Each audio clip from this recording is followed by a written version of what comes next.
வணக்கம் மக்களே, நீங்கள் பார்த்து கேட்குறது மொக்க கமிட்டி. நாங்கள் ஹோஸ்ட் சானிக் 3 போன வருஷம் வந்ததில் ஒரு ஃபன்னான படம். கண்டிப்பாக யாராவது மிஸ் பண்ணியிருந்தீங்கன்னா மறக்காம போய் செக் பண்ணி பாருங்க. அதுவும் நம்ம ஜிம் கேரி வாழ்ந்துருப்பாருங்க மனுஷன். லைக் அவருடைய கடைசி படங்கிற மாதிரி நடிச்சிருப்பாரு. உண்மையிலே கடைசி படமான்னு தெரியல, எனக்கு தெரிஞ்சு பாதிக்கு பாதி படத்தை கேரி பண்ணிட்டு போனது ஜிம் கேரி தான். ஏகப்பட்ட சானிக்ஸை இன்ட்ரடியூஸ் பண்ணியிருந்தாங்க. ஐ மீன் கலராக என்ன எத்தனை பேரா வர போறீங்கன்னு சொல்லி போஸ்ட் கிரெடிட் சீன்ல வர ஒரு கலரை இன்ட்ரடியூஸ் பண்ணியிருப்பாங்க. ஸோ அந்த post credit scene break down and ending explanation தான் பார்க்க போகிறோம். ஆப்வியஸாக ஏகப்பட்ட ஸ்பாயில்ஸ் இருக்கும் போது படம் பார்க்காதவங்க படத்தை பார்த்துட்டு வந்து இந்த வீடியோ கண்டினியூ பண்ணுறது நல்லது. அதுக்கப்புறம் ஐயோ ஸ்பாயில் பண்ணிட்டானேடா அப்படின்னு சொல்லாம படத்தை மறக்காம பாருங்க. செம்ம ஃபன்னா இருக்கும், டைம் போறதே தெரியாது. வீடியோ ஆரம்பிச்சலாமா?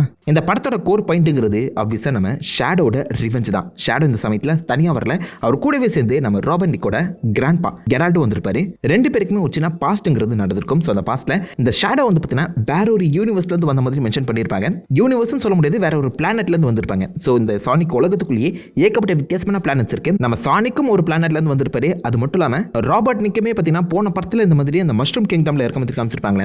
இந்த மாதிரி நிறைய பிளானட்ஸ் இந்த மொத்த யூனிவர்ஸ் முழுக்கவே பரவி இருக்கு. அங்கிருந்து தான் ஷேடோவுமே வந்திருக்காப்ல, ஒரு எரிக்கல்ல வந்த மாதிரி மென்ஷன் பண்ணியிருப்பாங்க. ஷேடோ செம்ம பவர்ஃபுல்லா இருந்திருக்காரு. ஸோ நம்ம சானிக்கை விட இந்த பக்கம் ஷேடோ ஜென்ரலாகவே சூப்பர் ஓவர் பவர்டான ஒரு கேரக்டர். ஐ மீன் நம்ம சானிக் ஓட்டுறதை தான் பார்த்துருப்போம், ஆனால் ஷேடோவில் லிட்டரலாக டெலிபோர்ட்டே பண்ண முடியுது. ஐ மீன் அந்த வேகத்துக்கு ஓட முடியுது. அந்த பவரை அப்படியும் விட்டுற முடியாது, அதே சமயத்தில் அதை கம்ப்ளீட்டாக ஒதுக்கியும் தள்ள முடியாது. ஸோ அந்த ஒரு காரணத்தினால இவன் மேலே டெஸ்டிங் பண்ணணும்னு சொல்லி கன் இந்த பக்கம் நம்ம ஷேடோவை டேக் டவுன் பண்ணுறாங்க. அந்த இடத்துல தான் நம்ம கெரால்டும் இந்த ஷேடோ பற்றின ரிசர்ச்சில் இன்வால்வ் ஆகுறாரு. கெரால்ட் எப்போதுமே தனியாலாம் வர மாட்டாராம், அவர் கூடவே மரியான்னு சொல்லப்படுற பேத்தியும் இருப்பான். ஸோ அந்த இடத்துல தான் மரியாவுக்கும் ஷேடோவுக்கும் ஒரு கனெக்ஷன் ஏற்படுது, முறைக்கு ஒரு ஃப்ரெண்ட்லி கனெக்ஷன். அண்ட் ஹியூமனிட்டி பற்றி பல விஷயங்களை அந்த இடத்துல தான் ஷேடோ மரியாவை பார்த்து தெரிஞ்சுக்கிறான். ரெண்டு பேரும் க்ளோஸ் ஃப்ரெண்ட்ஸாக மாறுறாங்க. ஆனால் இந்த இடத்துல ஷேடோட மொத்த ப்ரோக்ராமும் ஷட் டவுன் பண்ணப்பட அங்கேருந்து நம்ம கெரால்ட் மரியா அண்ட் ஷேடோ தப்பிக்க ட்ரை பண்ணுறாங்க. ஆனால் மரியா தெரியத்தரமாக சுடுபட்டு இறந்துடுறான். ஸோ இந்த ஒரு இடத்துல கெரால்ட்டுக்கும் அதாவது கிராண்ட்பாவுக்கும் ஷேடோவுக்கும் ஹியூமனிட்டி மேலே ஒரு வெறுப்பு ஏற்படுது. ஒரு குழந்தை எப்பறம் சுட்டுக்கொள்ள உங்களுக்கு மனசு வருது அப்படின்னு சொல்லி ஹியூமனிட்டியை அவங்க வெறுக்க ஆரம்பிக்கிறாங்க. முக்கியமாக கெரால்ட்டுக்கு ஒருபடி மேலேயே வெறுப்பு இருக்குன்னு சொல்லலாம். அந்த இடத்துல இவங்க ரெண்டு பேருமே அரெஸ்ட் பண்ணிடுறாங்க. நம்ம ஷேடோவை 50 வருஷம் கிட்ட வந்து பார்த்தீங்கன்னா கண்ட்ரோல் எடுத்துடுறாங்க. அண்ட் கெரால்டுமே ஒரு 50 வருஷம் ரொம்ப சேஃப் அண்ட் செக்யூர்டான ஒரு இடத்துல பூட்டி வச்சிருக்க மாதிரி சொல்லுவாங்க. நம்ம ரோபர்ட் நிக் இருக்கார்ல, அவருமே டெக்னிக்கலாக இந்த கெரால்டோட பேரன் தான். அப்போ கெரால்ட் வயசே ஆகாத மாதிரி ஒரு இடத்துல வந்து பூட்டி வச்சிருக்காங்க போல. இப்போதைக்கு கெரால்ட் தப்பிக்கிறது மட்டும் இல்லாமல் ஷேடோவுமே தப்பிக்க வச்சு அவனுடைய ஹெல்ப் மூலிமா இந்த ஹியூமனிட்டியை அழிக்கிறதான் பிளான் வச்சிருக்காங்க. ஸோ இதுக்காக ஒரு ஸ்பெசிஃபிக்கான மிஷனை நம்ம கன் வந்து பார்த்தீங்கன்னா உருவாக்கியிருப்பாங்க. அந்த மிஷினை கண்ட்ரோல் எடுத்து பூமியை கம்ப்ளீட்டாக ஸ்பேஸ்லேருந்து டோஸ்ட் பண்ணணும், அதாவது எரிச்சு சாம்பல் ஆக்கிடணும். அது கூடவே சேர்ந்து தாங்களும் எரிச்சு போயிடணும். இதுக்கு தேவைப்படுற பவர்ஸை ஆப்வியஸாக நம்ம ஷேடோ கிட்ட வந்து கிரகிச்சிடலாம் அப்படிங்கிற தாட்டில் நம்ம ராபர்ட் நிக்கையுமே ஏமாற்றி படத்தோட எண்டு வரைக்கும் ஒரு மிகப்பெரிய சம்பவத்தை செய்வாங்க. பட் இதுக்கு நடுவில் நம்ம ஷேடோவுக்கு வந்து பார்த்தீங்கன்னா ஹியூமனிட்டி மேலே ஒரு சின்ன நம்பிக்கைங்கிறது ஏற்படும். ஸோ நாம எப்படி இந்த மரியா மேலே அதிகமான பாசம் காட்டணுமோ அதே மாதிரி மக்களுக்குள்ளேயே அதிக பேர் அதிக விதமான பாசம் காட்டுறாங்க. இந்த லவ்ங்கிற ஒரு விஷயம் எப்போதுமே ஹியூமனிட்டிக்குள்ளே இருக்க தான் செய்யுது. ஒருத்தர் ரெண்டு பேர் செஞ்ச அந்த தப்பில் நம்ம மற்றவங்க மேலே விருப்பம் காட்டக்கூடாதுங்கிற ஒரு எண்ணம் அடிக்கடி ஷேடோவுக்கு வந்துட்டு போகும்.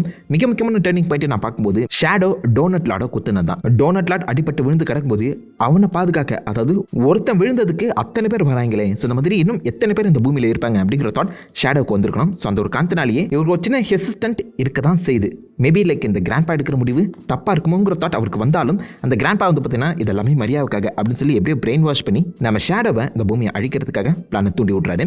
இந்த ஒரு விஷயம் எல்லாத்தையுமே தெரிஞ்ச உடனே ஆப்வியஸாக நம்ம சானிக் வந்து பார்த்தீங்கன்னா எமர்ஜென்ஸோட அந்த மொத்த பவரையுமே எடுத்துக்கிட்டு சூப்பர் சைனா மாதிரி ஷேடோ கூட ஒரு மிகப்பெரிய சண்டையே நடக்குது. பட் ஷேடோனா ஓவர் பவர்டான கேரக்டர் ஆச்சேப்பா ஆல்ரெடி. அவர் இந்த பக்கம் ஷேடோ உடம்புல இருக்க அந்த ஜெம்ஸை பாதியாக பிரித்து அதில் பாதிச்சமே இவர் யூஸ் பண்ணி இவருமே ஒயிட் ஷேடோவாக மாட்டுவார். பயங்கரமான ஒரு கேரக்டர் லுக் அது. இதே மாதிரி கேம்லேயுமே ஒரு சம்பவம் நடக்கும். எக்ஸாக்டாக அதை அப்படியே ரெப்ளிகேட் பண்ணியிருக்காங்க நான் சொல்லுவேன். சண்டை பூமியில் ஆரம்பித்து நிலவு வரைக்கும் போது அந்த இடத்துல தான் உண்மையிலேயே இந்த பக்கம் நம்ம ஷேடோட அந்த தாட் ப்ராசஸ்ங்கிறது விரிவடையுது. நம்ம சானிக் உண்மையை புரிய வச்சிருப்பான். ஷேடோவுக்குமே பார்த்தீங்கன்னா வானத்தில் இருக்க அந்த நட்சத்திரங்களை பார்த்த உடனே மரியா ஞாபகம் வந்துடும். நட்சத்திரங்கள் அழிஞ்சாலும் அதோடைய அந்த வெளிச்சம் அழியறதுலன்னு சொல்லுவாங்க. ஆப்வியஸாக நம்ம பூமியில இருந்து பார்க்கும்போது ஏகப்பட்ட நட்சத்திரங்கள் அப்படியே மின்றது போல தெரிஞ்சாலும் அல்லது சில நட்சத்திரங்கள் நம்ம பூமியில இருந்து ரொம்ப தொலைவில் இருக்கு, கோடிக்கணக்கான கிலோமீட்டர்ஸ் தாண்டி இருக்கு. அது அழிஞ்சிருக்கும், பட் அதோடைய வெளிச்சம் இப்போ வரைக்கும் நம்ம கண்ணுக்கு தெரிஞ்சுக்கிட்டே தான் இருக்கு. நம்ம சாகிற வரைக்கும் அந்த வெளிச்சம் அப்படியே தான் இருக்கும்.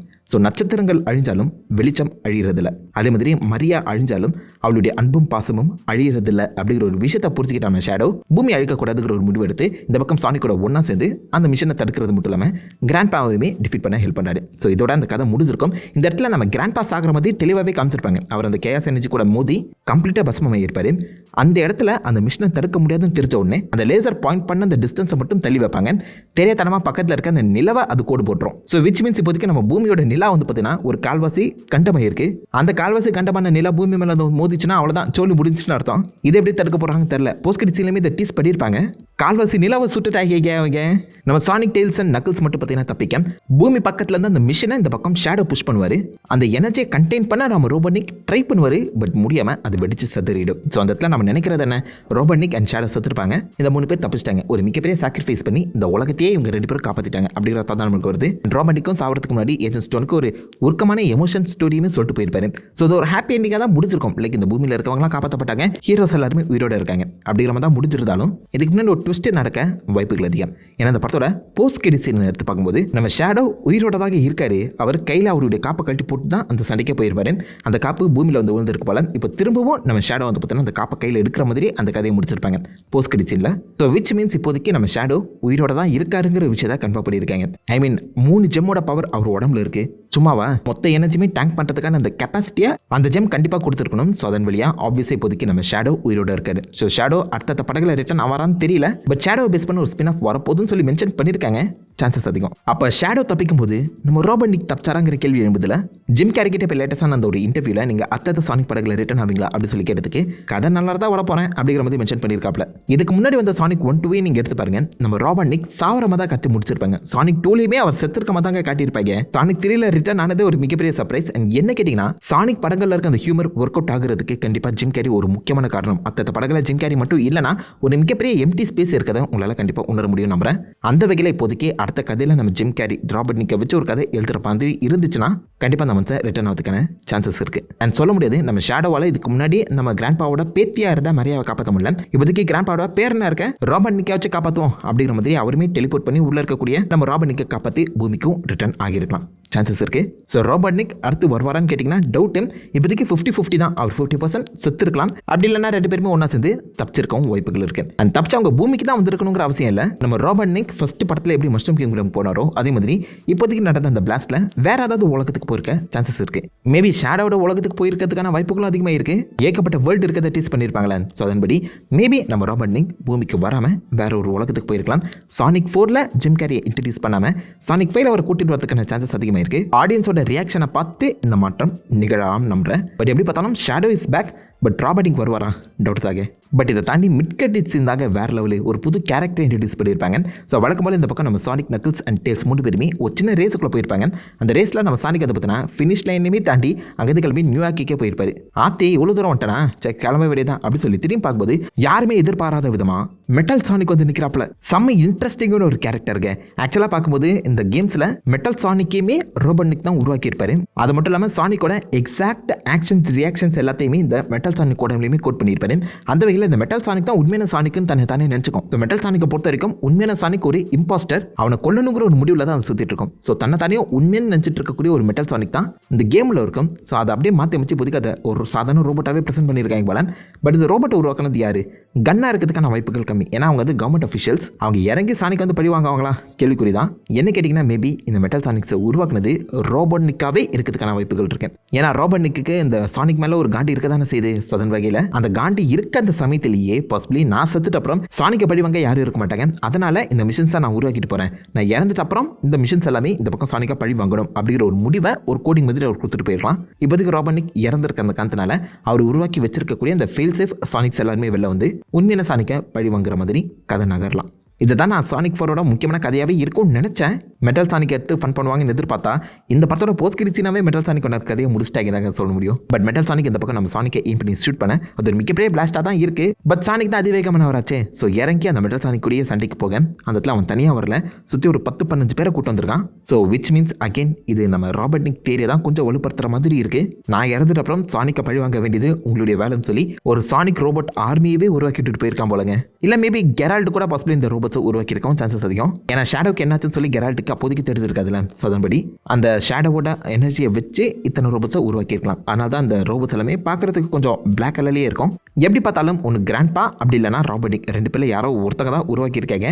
யார் அந்த உருவாக்கின ட்விஸ்ட் அடிக்க போகிறாங்கன்னு அத்தப்படம் பார்த்து தெரிஞ்சுப்போம். அண்ட் இந்த இடத்துல நம்ம சானிக்கு ஹெல்ப் பண்ண வந்தது ஒரு பிங்க் கலர் ஹெட்ஜாக். கலர் கலராக எத்தனை பேரடா இறக்க போறீங்க அப்படின்னு சொல்லி கேட்குற மாதிரி தானே இருக்குது. பட் கேமில் ஆக்சுவலாக ஒரு பிங்க் கலர் ஹெட்ஜாக் இருக்கு, ஏமி ரோஸ்.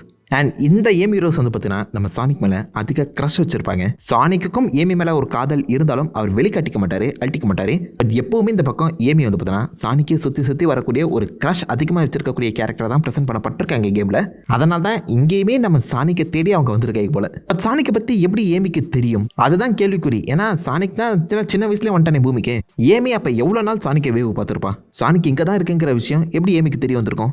முதல்ல ஏமி எங்கிருந்துடா வந்தா அப்படின்னு சொல்லி ஏகப்பட்ட கேள்விகள் என்பதான் செய்து சொல்ல முடியாது. மேபி சானிக்கோட உலகத்திலிருந்தே ஏமியும் வந்திருக்கலாம், சேம் வேர்ல்டாக இருக்கிறதுக்கான சான்சஸ் இருக்குன்னு சொல்கிறேன். அங்கே நம்ம சானிக்கை பற்றின லெஜண்ட்ஸ் ஏதாவது எழுதப்பட்டிருக்கலாம், அதை பற்றி இன்ஸ்பயர் ஆகி சானிக் மேலே காதல் கொண்டு அவனை தேடியும் இங்கே வந்திருக்கான சான்சஸ் இருக்கு. ஸோ இந்த கேமுக்கு அக்யூரேட்டாகவே ஏமி கையில் ஒரு ஹேமருமே இருக்க மாதிரி காமிச்சிருக்காங்க. அண்ட் எனக்கு என்னமோ அடுத்த படத்தில் நம்ம டிஃப்ரெண்ட் வேர்ல்ட்ஸ் வந்து எக்ஸ்ப்ளோர் பண்ண போகிறதுக்கான வாய்ப்புகள் அதிகமாக இருக்கும் போல தான் தோணுது. 3 படங்களையுமே பூமியை தான் அதிகமாக காமிச்சிருக்காங்க. பட் அதை தாண்டியும் ஏகப்பட்ட வேர்ல்ட்ஸ் இருக்குது, டிஃப்ரெண்ட் கலர்ஸ் ஆஃப் ஹெட்ஜாக்ஸ்லாம் இருக்காங்க. ஸோ அந்த உலகம் என்ன மாதிரி இருக்கு, பூமியை நான் பாதுகாத்துட்டேன், நான் என் உலகத்தை பாதுகாத்துட்டு வந்துடுறேன் அப்படிங்கிற மாதிரி சானிக் அவருடைய உலகத்துக்கு போகிற மாதிரி கதை எழுதப்படலாம். ஸோ ஏமி நான் தாப்பா உன் முறை பண்ணு உன் உலகத்துக்கு கூட்டு போக வந்திருக்கேன் அப்படிங்கிற மாதிரி இந்த இடத்துல நம்ம சானிக்கை மீட் பண்ண வந்திருக்காங்களே என்னமோ. அண்ட் கேம் படி பார்க்கும்போது ஒரிஜினலாக நம்ம மெட்டல் சானிக் ஏமியை கடத்திட்டு போயிடுவார். சானிக் தான் சண்டை போட்டு அந்த ஏமியை காப்பாற்றுற மாதிரி கேம் பண்ணியிருப்பாங்க. பட் அப்படியே இந்த படத்தில் அது உள்டாவாக அமைச்சிருக்காங்க. மெட்டல் சானிக் கிட்ட நம்ம சானிக் மாட்டிக்க ஏமி உள்ளே பூந்து சானிக்கை காப்பாற்றுற மாதிரி கதையை மாற்றிருக்காங்க. நல்லா இருக்கியா அந்த ட்விஸ்ட்டு? பார்க்கலாம் இதை எதை நோக்கி எப்படி கூட்டு போகிறாங்கன்னு. பட் நல்லா இப்போதைக்கு அந்த யூனிவர்ஸ் வந்து பார்த்தீங்கன்னா எக்ஸ்பெண்ட் பண்ண ஆரம்பிச்சிருக்காங்க. 2027 சானிக் 4 வரப்போகுதுங்கிற ஒரு விஷயத்தையுமே கன்ஃபார்ம் பண்ணிட்டாங்க. அண்ட் ஆப்வியஸாக ஒரு ஸ்பின் ஆஃப்மே வரப்போதுன்னு சொல்லியிருந்தாங்களே, அது ஷேடோட ஸ்பின் ஆஃப் தான் இன்னும் பெட்டராக இருக்கும்னு தோணுது. அப்படியே வரும்போது நம்ம ஜிம் கேரியுமே கூட்டு வந்தீங்கன்னா சந்தோஷம் ஐயா. அந்த மனுஷன் இல்லைனா சானிக் யூனிவர்ஸே எனக்கு தெரிஞ்சு இந்த அளவுக்கு வளர்ந்துருக்காது போல. பார்ப்போம் ராபனிக்கும் வராரா இல்லையான்னு. ஸோ நீங்கள் இந்த சானிக் படத்தை பற்றி என்ன நினைக்கிறீங்க? எத்தனை பேர் இந்த படத்தை தேட்டரில் பார்த்தீங்க? உங்களை தாட்ஸ் உங்களோட வீஸ் எல்லாத்தையுமே மறக்க கீழே காம் பண்ணிட்டு அந்த லைக் பண்ணி தேடி விடுங்க. உங்களை நல்ல ஒரு ஆசமான விடலை மீட் பண்ணுறேன். தெரியும் ஹேஃபன் கைஸ். What a